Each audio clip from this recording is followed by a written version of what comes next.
Alrighty, we are going to be in Exodus chapter 2 this evening. Exodus chapter 2. You notice at the top of your notes there is some passages: Hebrews chapter 11, 23 through 27, Acts chapter 7, 20 through 29.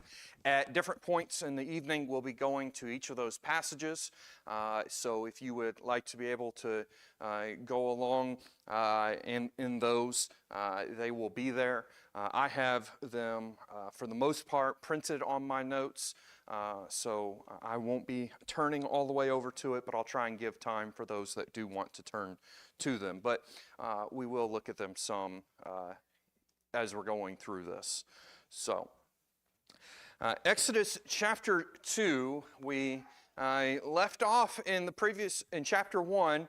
We saw that a new Pharaoh had risen to power that did not know Joseph, and looked at the Hebrew people and made the comment, or had the thought, that the Hebrews were becoming too great of a people within them, and that he was saying he feared the safety of Egypt, and that if an enemy were to come, that the Hebrews would be able to align themselves with the enemy and be able to overthrow Egypt.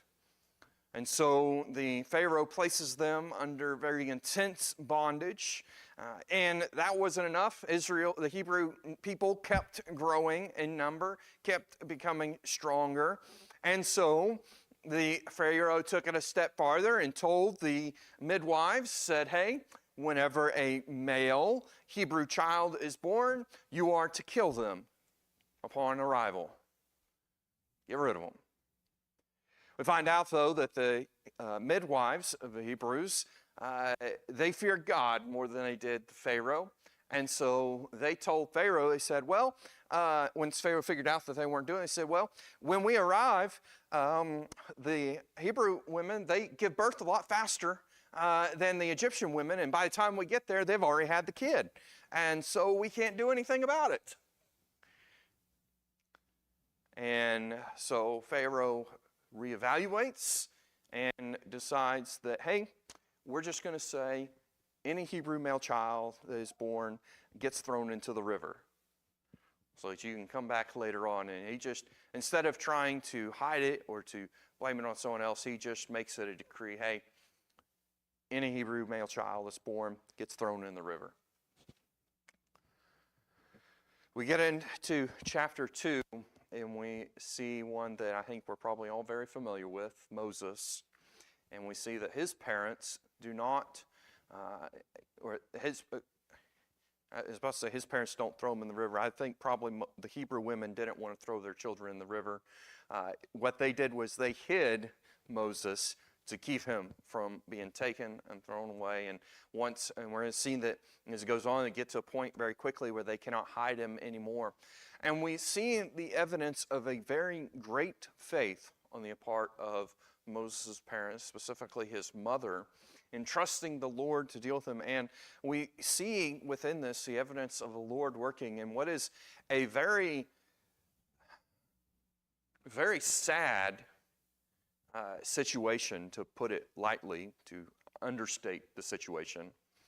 A very sad situation, a very rough situation for the Hebrews. And we see that the Lord goes and takes it and uses the events taking place to where Pharaoh ends up providing for Moses. One that would have liked him dead, Pharaoh ends up providing for him, protecting him. Which I think is a really good example of the way that the Lord can work. A way that I think probably most would not think of. Most would think this is a horrible path that his mother decided to take. But yet, it is the path that the Lord used to work in a mighty way to not only protect Moses, but to also place him in a position to give him a great deal of training and education that would not have been available to him otherwise, which again is preparing him, I believe, pretty clearly with the way Scripture talks about it, that the Lord used that to prepare him for whenever Moses would become the leader of the Hebrew people to take them out of Egypt. So let's have a word of prayer, and we'll get started with this. Lord, I thank you for bringing each and every single one of us here this evening. I pray that you would help us all to be ready to hear your word, that we would all receive it gladly, that you would soften our hearts. Help us to just focus on your word right now and to not be distracted by anything else that may be out there, that may be on our minds. That right now we would just be focused on you and your word. I'd pray that you would guide, direct my words, so I teach your word, that ultimately everything would be for your honor, your glory, and your will. In Jesus' name, amen. We begin here in Exodus chapter 2. We're only going to verse 22. We're not going to the end of the chapter. We're going to take the last three verses and we're going to connect them to chapter 3. And so we'll be looking at the last three verses next week when we look at chapter 3.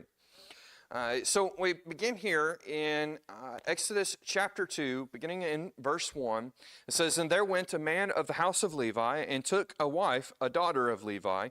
And the woman conceived, and bare a son. And when she saw him, that he was a goodly child, she hid him 3 months.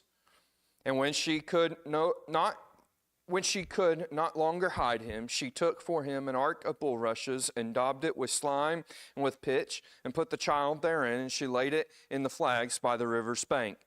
And his sister stood afar off to wit what would be done to him." As I mentioned previous to this, the end of chapter 1, we look at verse 22 of chapter 1. It says, "And Pharaoh charged all his people, saying, Every son that is born ye shall cast into the river, and every daughter ye shall save alive." So this is the environment that the Hebrews are in right now. They are under slavery, and they are under a decree from Pharaoh to tell all of his people, you have free reign. You need to, not just you have free reign, it is your duty to take all the male childs that are born and throw them into the river to kill them. And we see here in the beginning of this, in all of this chaos, in this very bleak time, very sad time, we see God's plan. No matter what circumstance we find ourselves in, no matter what is taking place, God has a plan. There's never a point that anybody ever reaches in their life where God does not have a plan for them. And one that is very much so individualized for each person. He knows the hairs on our head. He knows every part of us better than we ever will. And He has a plan for each of us if we are willing to follow it. We see within this the plan that He has for Moses, but we also see the much greater plan that He has for the Hebrews. Because another thing that we always need to remember with God's plan is that it doesn't just include us. It includes everybody. See, even though we are individual, we are a part of this planet.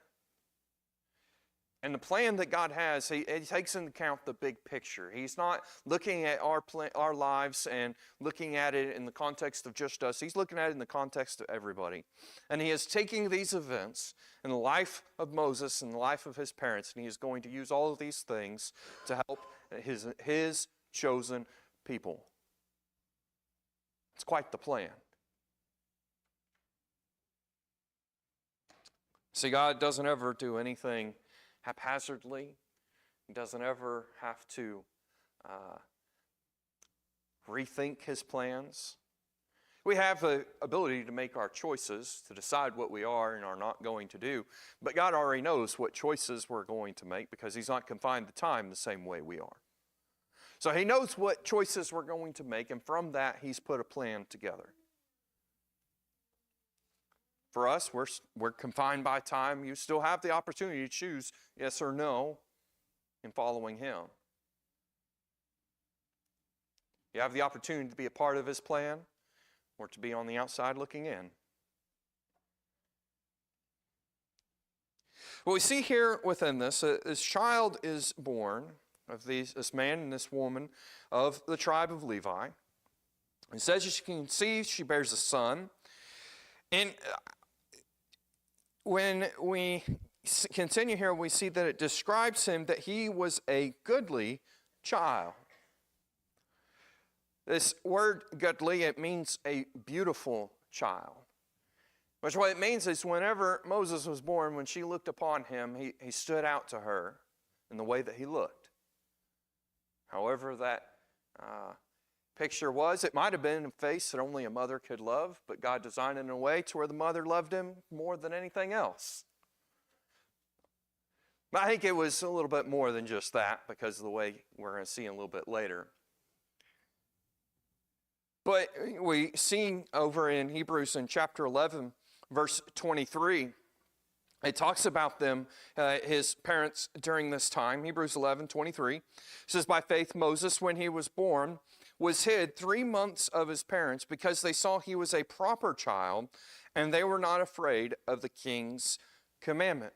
And because of the way that he looked, and there may have been other things that God did too that we're not aware of, but it tells us that because of the way he looked, it caused them to have more, and because of their faith in God, it caused them to save him, to hide him, because they were more concerned with God than who they were with Pharaoh. And caused them to say, Lord, you're going to take care of this. Acts 7:20 tells us in which time Moses was born, was exceeding fair, was nourished up in his father's house 3 months. And we see within this, in each of these cases, it makes mention specifically of this, that his looks were great. That even in this moment, the very beginning, God was making evident that he had a plan for Moses. That's what they were thinking. They were thinking God has a plan for him. There is something that God is wanting to do. And God was very much so intentional in this. This was not an accident that he came out looking the way that he did. It was intentional. God knit him in the womb, as he does with everybody. And he does everybody intentionally. But if his intentions were this, was for this purpose of showing that, hey, God's got a plan for him. God used something as simple as his looks to begin his plan for his man to lead the Hebrews from Egypt. How crazy is that? In the very beginning, from in the womb, God was working. I want you to think about something else too. We're not going to discuss it this evening, but in verse 23 of our text in Exodus chapter 2, it says, and it came to pass in the process of time that the king of Egypt died, and the children of Israel sighed by reason of bondage, and they cried, and their cry came up unto God by reason of the bondage. And we say after the events of what we're going to see here with Moses, when Moses is already in the land of Midian, we see this statement being made about Israel and their cries going up to heaven. I think this is indicating this time that was when the Hebrews really started seeking the Lord for help. And I want to take notice of the order of these events, because what that means is that at least 40 years previous to this, God had already started working with Moses to prepare a man to take them out after they started seeking him.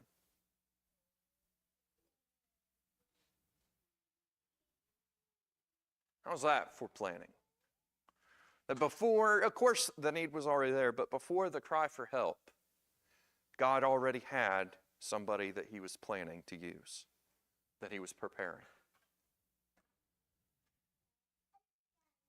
Before the need makes itself known. You know, there are a lot of unknowns in life. We don't know what tomorrow holds. We're told in Matthew that we are not to worry about tomorrow, that tomorrow will worry about itself, that we just need to be concerned with the Lord, and the Lord will take care of tomorrow, right? Now, there's all these things that are unknown to us in their need. but they are not unknown to God. Maybe at this very moment, it's not maybe, I think it's guaranteed, that there's something that's going to come in your life that God has already started working for the solution to what is going to come.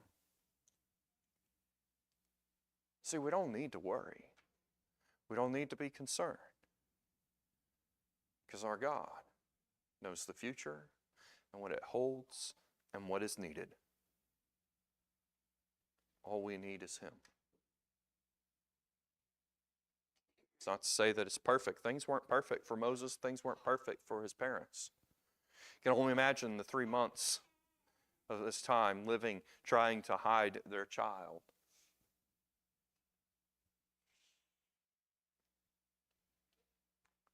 Likely not telling anybody about him, simply for fear that the wrong person would find out. Probably staying home most of the time, cutting themselves off from people, the stress from it. Even trusting the Lord, you're still going to be wondering what's going to happen. Even fully trusting the Lord, you're still not going to know what's going to happen. You're still going to be thinking, what is going to happen?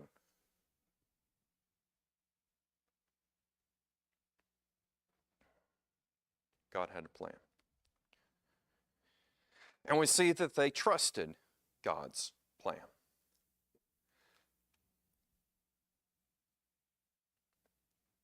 Because we see that with this, he was this goodly child. And so in verse 3 it says, and when she could no longer hide him, she took for him an ark of bulrushes and dubbed it with slime and with pitch and put the child therein, and she laid it in the flags by the river's brink. Now I ask you, if you heard about a mother that put their child in a basket, even a waterproof basket, and set it down in the reeds or in the weeds on the Mississippi River, what would you think? Found out about it, you'd be calling child services, right?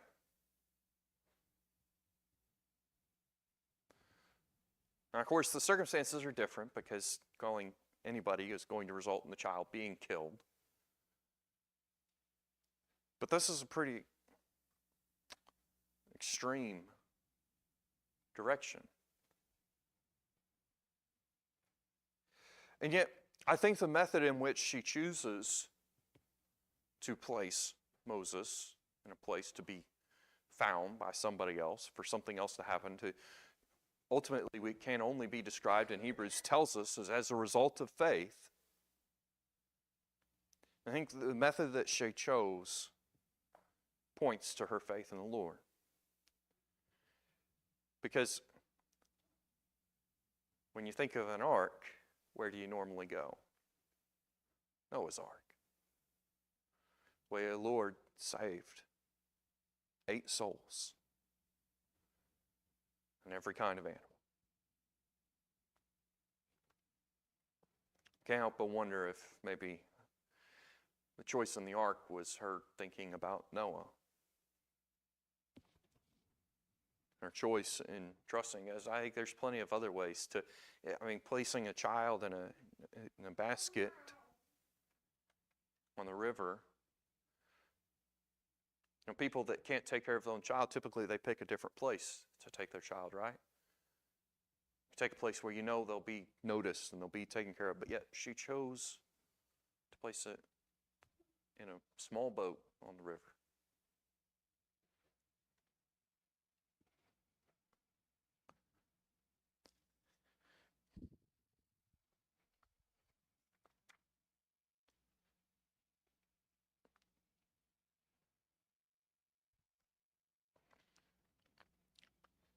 Hebrews tells us that this was a time of faith, and these acts of Moses' parents to save him, to hide him for 3 months, and then to place him there. We're told that the mother is the one that does it, but I would think that the husband knew about these things.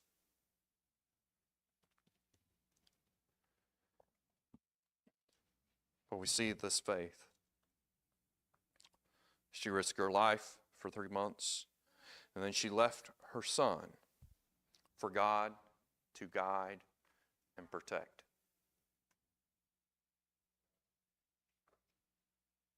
She just left him, trusting for God to take care of him. And we see that God works. Moses is saved. And in a really amazing fashion, I might add. Verse 5 says, And the daughter of Pharaoh came down to wash herself at the river, and her maidens walked along by the riverside. And when she saw the ark among the flags, she sent her maid to fetch it. When she had opened it, she saw the child, and behold, the babe wept. And she had compassion on him and said, This is one of the Hebrews' children. We see here that while the baby is there, however long, probably shortly after, that the daughter of Pharaoh comes down, of all people, not by chance, but by the Lord. That we see that God brings Pharaoh's daughter, who is probably one of the few in the land that could actually protect Moses from the decree that had been made.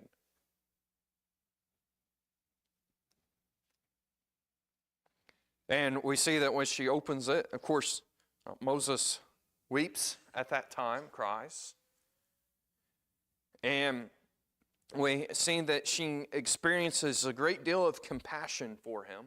Likely we could attribute some of it to his looks that caused his parents to stop and to consider what God's plan was. I think probably had the same effect on Pharaoh's daughter. As well, I would think the Lord is working on her heart in this moment too, preparing her to receive this. But we say she's moved with compassion, and she realizes it is a Hebrew child. She knows where it came from. She knows, I guarantee she knows about the decree of her father to get rid of them. And she decides to make it her own.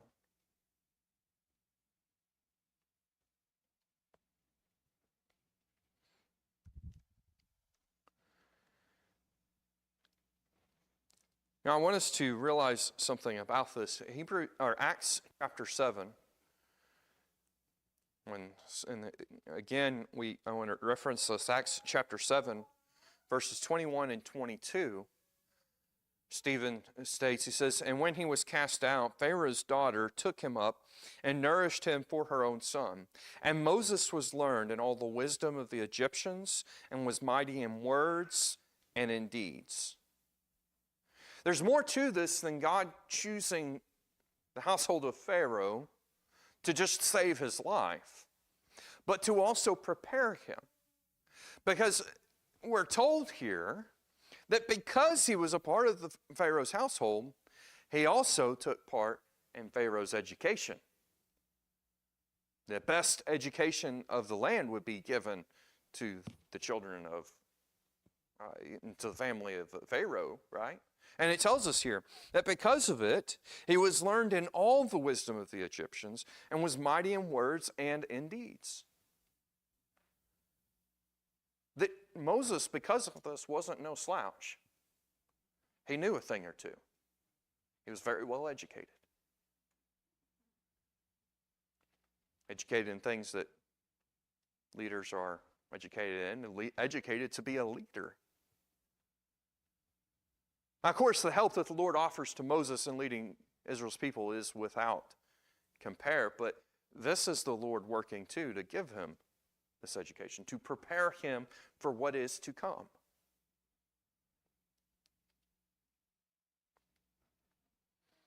What's interesting here, that it mentions that, or Stephen mentions that Moses was very well learned in the wisdom of the Egyptians and was mighty in words and in deeds. And we'll get to it in the next chapter, but what's one of Moses' excuses for why he can't lead Israel or the Hebrews? Can't talk.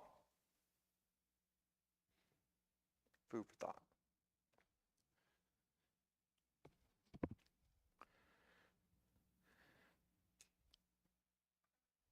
I want us to notice something else here. The Lord works. He does this mighty thing with Moses. And we continue into verse 7. Notice this. The Lord blesses Moses' mother too. Verse 7, it says, "And then said his sister to Pharaoh's daughter, Shall I go and call to thee a nurse of the Hebrew women, that she may nurse the child for thee? And Pharaoh's daughter said to her, Go. And the maid went and called the child's mother. And Pharaoh's daughter said unto her, Take this child away and nurse it for me, and I will give thee thy wages. And the woman took the child and nursed it." Notice what's happened here. The mother, through faith, gave up her son to the Lord to protect. The Lord saved him, brought him into Pharaoh's household, but still made a way for the mother to raise him for a while, to nurse him in his very early years. How's that for the way the Lord works? How's that for a blessing for the mother and being able to experience that still? And not only that, but to get paid for it. You see, God used Pharaoh's daughter to save Moses, to educate Moses, and to provide care through Moses' parents for them to be taken care of. In a time when they were slaves, to be getting paid for this. It's amazing. It's amazing how God works and the way God blesses. This would have also given him opportunity for them to teach him however long he was there, the ways of the Hebrews too. And the youngest of times whenever children are, the effect of the parents has the greatest, makes the greatest difference. He was with his own. He was with his mother and father, learning Hebrew things, however short it was. Again, we're seeing the Lord's plan. We're seeing the way the Lord works. Verse 10 says, "And the child grew, and she brought him unto Pharaoh's daughter, and he became her son. And she called his name Moses. And she said, Because I drew him out of the water." Verse 11, we continue now, and we get to Moses as an adult. Acts 7 and 23 tells us that he was 40 at this point in time. We continue, and we see that Moses remembers that he's a Hebrew and cares for them. Verse 11, it says, "And it came to pass in those days when Moses was grown, that he went out unto his brethren and looked on their burdens, and he spied an Egyptian smiting an Hebrew, one of his brethren. And he looked this way and that way, and when he saw that there was no man, he slew the Egyptian and hid him in the sand." Let's say that Moses is come and he goes out to see his brethren, and we see Acts 7, 23 through 26 says, "And when he was full 40 years old, it came into his heart to visit his brethren, the children of Israel. And seeing one of them suffer wrong, he defended him and avenged him that was oppressed, and smote the Egyptian. For he supposed his brethren would have understood how that God by his hand would deliver them, but they understood not." We see that Moses was going out here intentionally, likely because of the leadership of God to care about his people. I don't think God was wanting him to kill this man. There might have been other opportunities to deal with it. But we see that the purpose was to go out because Moses had not rejected his own people. In all the raisings in the house of Pharaoh and all the teachings of the house of Pharaoh, he still remembered who his real people were. And He went out there with a choice. In Hebrews 11 and 25, it tells us, choosing rather to suffer affliction with the people of God than to enjoy the pleasures of sin for a season, esteeming the reproach of Christ greater riches than the treasures in heaven, for he had respect unto the recompense of the reward. That Moses chose his own people because he chose God.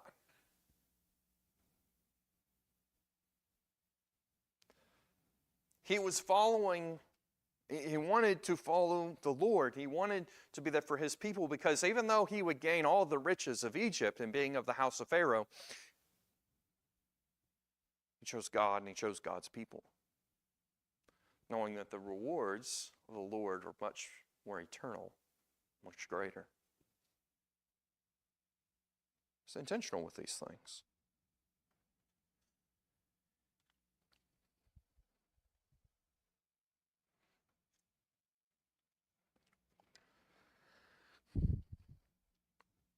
We see as we continue, he does this one thing, and he thought that nobody had seen it, but verse 13 says, and when he went out the second day, behold, 2 men of the Hebrews strove together, and he said to him that did the wrong, wherefore smitest thou thy fellow?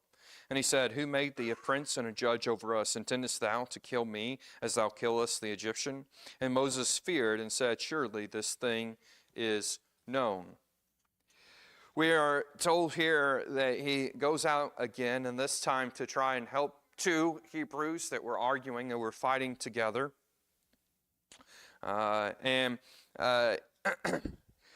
We see Acts 7 and 26 when it continues from what we just read. It says, and the next day he showed himself unto them as they strove, and would have set them at one again, saying, sirs, ye are brethren, why do ye wrong one to another? But he that did his neighbor wrong thrust him away, saying, who made thee a ruler and a judge over us? Wilt thou kill me as thou didst the Egyptian yesterday?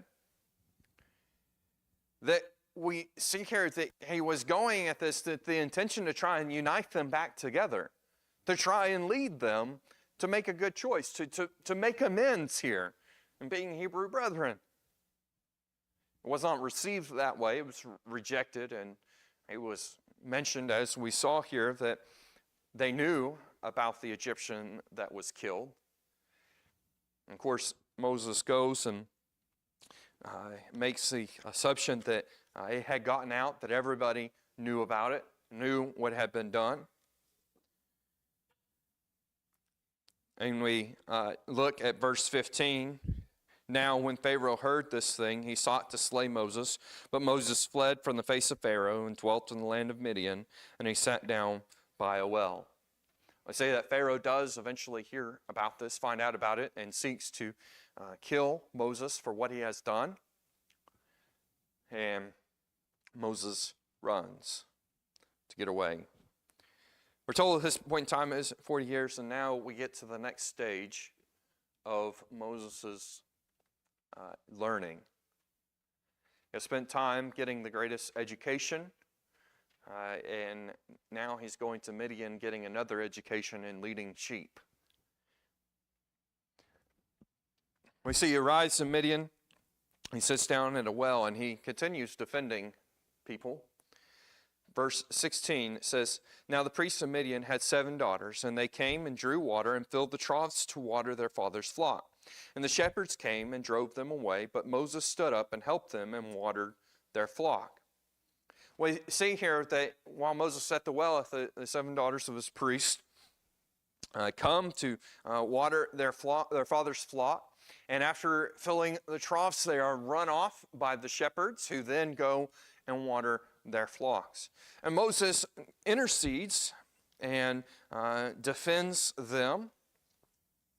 We see this as the 3rd time that Moses intervenes in the matters with the intention of helping. And I want us to notice when we look at the next verse, in verse 18 it says, and when they came to Reuel their father, he said, how is it that ye are come so soon today? What this verse tells us here is that these events that they were experiencing, of shepherds running them off and then feeding their flocks and these things, is that this was a common occurrence for them, so much so that they arrived home early that day, and their father noticed that they arrived early. that things went much quicker than they normally do.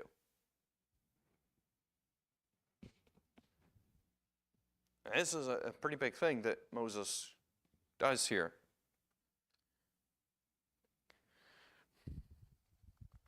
In verse 19 they say, and they said, an Egyptian delivered us out of the hand of the shepherds, and also drew water enough for us, and watered the flock.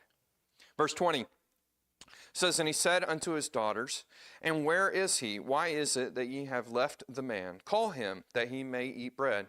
And Moses was content to dwell with the man, and he gave Moses Zipporah, his daughter. And she bare him a son, and he called his name Gershom. And he said, I have been a stranger in a strange land. We say that the father is very much so appreciative of what Moses has done, so much so he allows him to stay with them.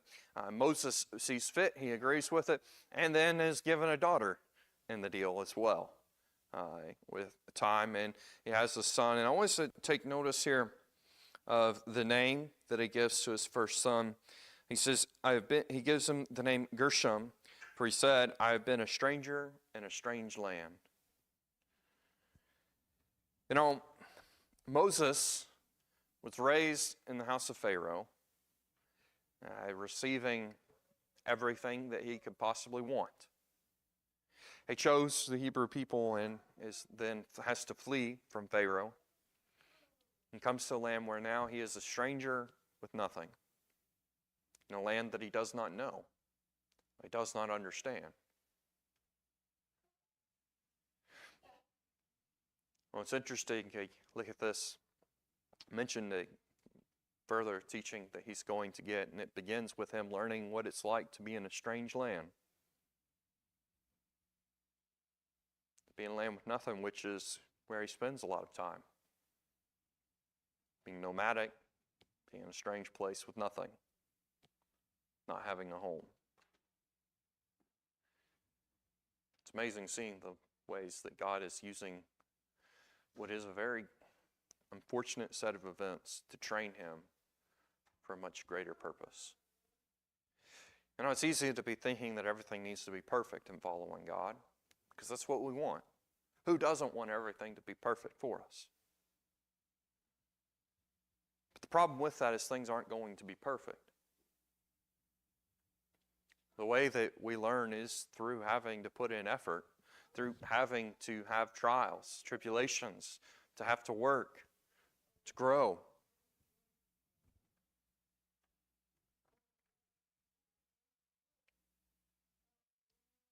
If we are following God, we should not dismiss unfortunate circumstances as being irrelevant. So they may be training for something much greater in our future.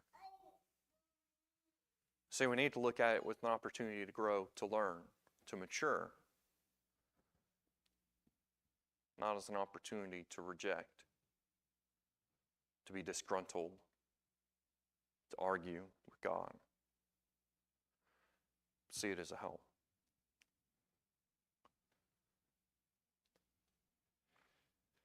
Athletes, when training for the Olympics, put their bodies through the hardest training that they possibly can. If they did not train in the hardest way possible, they wouldn't be able to compete at the highest level. See, in following the Lord, we're competing for everything. Working for everything. We need to let God train us. We need to let God grow us, strengthen us. Always trust God's plan. Always know that He's got it figured out, knows what He's doing. He's got things that He's placed in motion for your future, and He cares.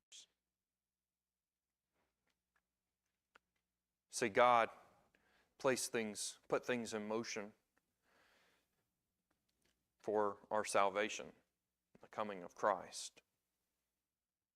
Things He put in place, the time in which He brought Christ, it was all planned. It was all for a purpose. The darkest day was when our Savior died. But the brightest day came 3 days and 3 nights later when he had conquered death. It was all planned. It wasn't something that God thought up one morning and decided, okay, let's do it. It was His plan from the beginning, from before the fall of man.